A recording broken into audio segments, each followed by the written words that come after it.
Oh, kia ora wahila, and look, just to acknowledge that, yeah, your wisdom and experience, and for sharing the hua, or the fruits of that work that you've been doing, both for your own land and with your own people, but with the tribes across the country, and looking at the contribution that iwi, or Indigenous peoples, are making to the climate change movement, but also looking at the wisdom and knowledge that's been seeded for generations and how that might bring about some of our liberation when it comes to that movement forward in terms of climate change. So just me mihi anō kia kātika ki a koe tua kama. It's a privilege to address you all. I just want to acknowledge that as we've come back into the room together, there's a lot of different mātauranga and pukenga, experiences, wisdom, insights into some of the challenges, insights into some of the opportunities in terms of the times that we're living in right now. I'll share briefly one of the rich discussions that we were able to have next door. Was really based, there was two parts in terms of, and it was a real wānanga, it was people just sharing different forms of wisdom.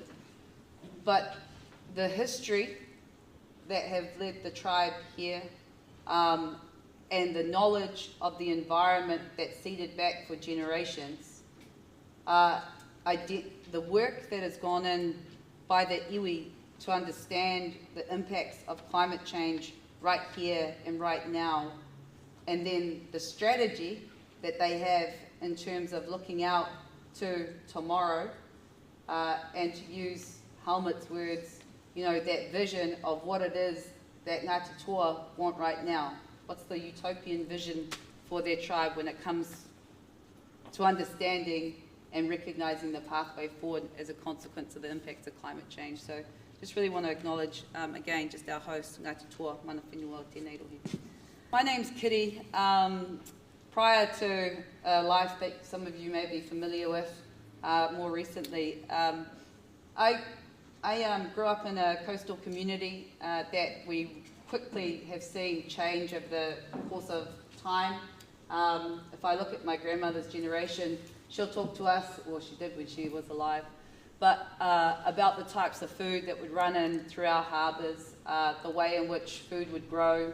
That was their generation's life, was by and large living from the land. My generation, you know, it's been a lot more consumption orientated, get our food from the supermarkets. I was talking to some kids not long ago, didn't realise that chicken that you get from KFC was the same as the chicken running around in the paddocks, and so that knowledge gap has just so swiftly changed. So that was some of the observations growing up, and then climate change was a weird word back, I'm 41, so this is like 20 odd years ago. But there was a few people that were working on climate change and science, and there were numbers that were running out, pumping out, pumping out. And there was a really big disconnect between kind of what was happening in the science communities and the observations that were being had right there, and this thing called climate change, to what was really happening in everyday people's lives. And it's been a really pleasing bridge to see over the last 20 years that that gap has been filled somewhat, and we're on that ongoing journey. I've joined a board called 350.org that was really working on climate change issues, both domestically and internationally, and probably continued that focus, again, with those experiences of living in some of the most at-risk communities, whether that was in Tauranga Moana or up in Te Taiao, that many of you will be familiar with, the impacts from just most recently Cyclone Gabriel, but there's been 7 severe weather events just on that coast right there, a lot of vulnerabilities. So some of my more recent experiences with dealing with the direct impacts of severe weather events on communities. One of the observations coming out of that period is that the costs of climate change aren't proportionate. They sit more often than not with communities that are already have some large environmental social challenges to canvass. There's a forum called the National Iwi Chairs Forum. It's comprised of 88 tribes, iwi, from up and down the country. that forum has kind of key priorities across 5 different areas. And one of those areas is climate change, take āhuarangi. Now, myself, and actually Anahira, where are you? Oh yeah, she's over there. She's very talented, I'm sure you all know that in Ngāti Toa, but an incredible young woman who has a passion for our people and understanding the impacts of climate change and working with our communities right now. Sort of looked at the way in which we could contribute as iwi to the existential crisis that is climate change. So there's kind of 3 things that we're working on right now. One is that direct hands-on, what can we do with our people at place? Marae infrastructure, for example, for those of you who don't know, there's more than 1,000 marae in our country, about 770 of those are operational and functional. Many of those play a pivotal role when it comes to, well, everything, but our communities, and not just for Hapori Māori, but for our broad communities. We take instances in severe weather events. It's the first entities to ever stand up, always, are marae, because we have a practice of being able to manaaki, bring people in and look after people in times of crises. And that's been recognised in numerous reports. But 80% of our marae are at the severe end of risk from climate change. So if we start to look at the risks, and this is all formed on research that's been done over a long period of time now, the types of risks, whether it's flooding, whether it's coastal erosion, whether it's fire, whatever it is, 80% of our critical infrastructure, marae and urupa, sit at that core end of risk. Iwi like Ngāti Toa, who are leading in many senses the work that can be done at an iwi level around what climate change looks like, just acknowledging there's been a couple of really in-depth reports done on some of the marae here about what climate change means at a real practical level. And there's many marae that haven't had the capacity, as Wahela was saying, focusing on putting bread and butter on the table and the survival of just communities. And it hasn't been a key top priority. But as we start to see more and more the lived impacts and where the severe weather events are landing, and more of our hapori are being affected, communities, go up the coast, you know, it was primarily Māori communities up the east coast that were trapped for up to 6 weeks, the resilience that's required, the ongoing impacts of severe weather events in terms of being able to get insurance for your lands and your homes to be able to build back. There's a severe disproportionate impact on our Māori community. What we started doing, and Anahira and I are doing this right now, is working at place with marae to undertake risk assessments. What are the impacts of climate change going to be on our marae?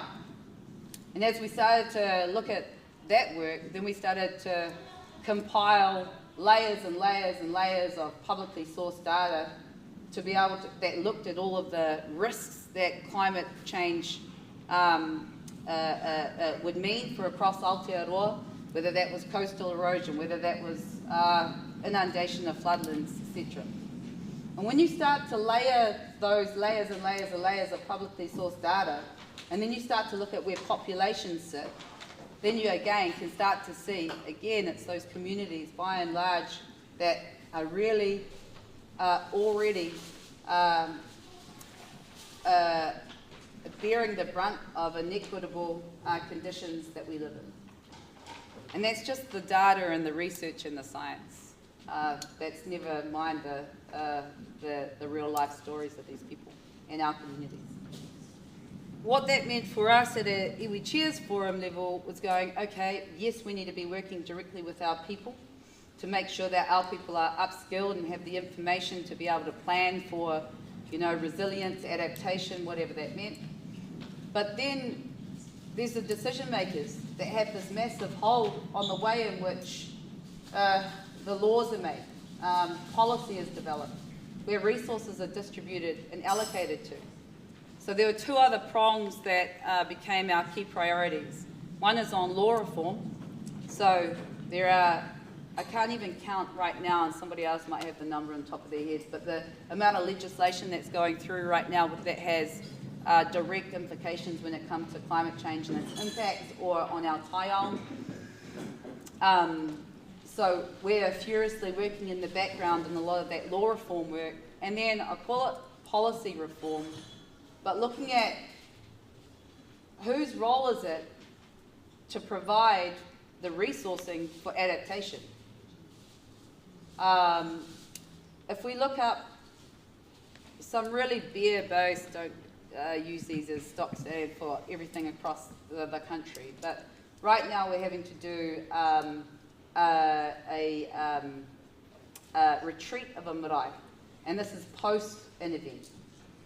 Post an event's a lot harder because you then are really forced to go and move swiftly to areas that can be quite challenging, which is why the planning for adaptation by communities and the work you're doing right now is so critical. But just to be able to move that marae just a tiny bit, and this is not all the other costs associated with it, it's about 1.5 million bucks. That's just to move it a little way. Now then you've got all the land prep and everything on top of that. Yeah, that's the moving costs. Huge costs associated. We're doing a small seawall in a little island community right now. The cost of that is over 3 million bucks. And that's just the construction. That's not the resource consenting phases. That isn't the planning and the preparation that's already gone on for 5 years, and that work's been done for free by volunteers from the marae. The cost of adaptation is going to be immeasurable. Cyclone Gabriel costs $14 billion at a conservative estimate. If Hikurangi, the fault line, goes, just for the property value to be replaced is over $100 billion. So when we're looking at adaptation for our people as to what the real costs are going to be, then we have to start saying, okay, well, where are we getting the resources to be able to undertake these massive, big tasks for communities that are already inequitably, disproportionately impacted by a range of different factors, and now there's climate change. So those are kind of some of the key areas that we've been working on through the Iwi Chairs Forum, and there's just so much work that's been happening across the country. One of the things that becomes critical, I guess, for us when we're undertaking these conversations or trying to put together the right data and information to be able to justify or rationalise, put up the case for rationalisation, whether it's to government or to private entities, is that we've got to have the data. We need the raw information to be able to make the cases. So that there becomes a critical component right there where we've worked with our allies, other people that are deeply committed to what Aotearoa looks like in the very near future, what we need to be doing, working with the mātauranga and pukenga that exists within many of our communities, so that we essentially, like you all, the chart that's been put together is connecting and responding as communities to climate change. Practically what that's meant is partnering up with a range of different research projects with exceptional experts. One of the ones is undertaking the economic forecast on severe weather events on marae. There's a whole plethora of economists that are working on undertaking that analysis. That becomes incredibly important for us because that enables us to be able to put up the case for why adaptation is so critical right now. It means working in relationship with our communities at a really localised level. How do we support each other? Something that Wahela said just prior was that we have the wisdom and knowledge that's been bedded in for generations prior to our time here. In the room next door and in the work that Ash has been leading out for Ngāti Toa's climate strategy, it was accruing the stories and experiences that have shaped the environment today. It's looking back at the way in which predictions were made about weather patterns. We call that mātauranga Māori, or mātauranga o Ngāti Toa. That is one of our critical core sciences that helps us predict what will happen in the future. Now, mātauranga Māori at a policy and at a legal level doesn't form any role in determining what the future looks like in terms of the way that climate impacts are assessed, risks are assessed. So I guess one of the invitations that we put to every community that we're working in is to see mātauranga Māori, the lived experiences, the intergenerational knowledge and wisdom that has carried forth from ancestors to living descendants today, is to see that as an equal science and ensure that that's bedded into at every single stage of our responses to climate change and the forecasting out. And then there's other considerations that are really important. Tikanga, and the way that our practices occur at place. How does tikanga impact the way that decisions need to be made when it comes to moving forward with climate change adaptation? Somebody mentioned earlier, was it Amy, I think it was, right now, for example, Ngāti Toa will have to process, I don't know, thousands and thousands of resource consents per day. It must feel like that sometimes. But what might seem like a really easy response, okay, sweet as, let's chuck up a seawall because it makes sense based on the science that we've got and the engineering responses. But for hapori Māori, for iwi and hapu, there are so many different more considerations that have to be taken in. What are the impacts of that adaptation measure on our people, our wahitapu, on the korora, the life force of some of the natural environment? And there's a balancing act that needs to be done when it comes to prioritising what needs to kind of come first. So again, something that we always encourage with communities is to understand and work with the impacts both of mātauranga on the way that things are planned forward, but the tikanga and the current practices of people to protect Taiao people at place, and they're going to be different, and that difference is okay. Thank you for your time and just your perseverance as communities to be committed to what that localised response is to climate change, but more in particularly the work that has been seeded over the last 6 years and that hopefully will continue to grow through that treaty partnership with the mana whenua of this place as you undertake those next phases of planning. Nō reira.